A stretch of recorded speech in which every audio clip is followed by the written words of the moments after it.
Here's a quick video showing you how you can see all of your students' screens while they're using the whiteboard.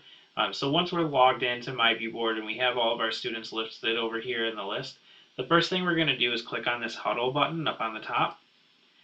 From here, we're going to choose how many separate sessions we want. So with this drop down, we can select that. So let's say we have 12 students and we want 12 separate screens, so they all have their own. We'll just select 12. Now from here, in order to see all the screens separately, there's this toggle button.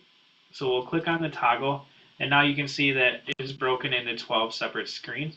If I want to go to a student's specific screen to look closer at their work, I can click on the hand tool that's over here.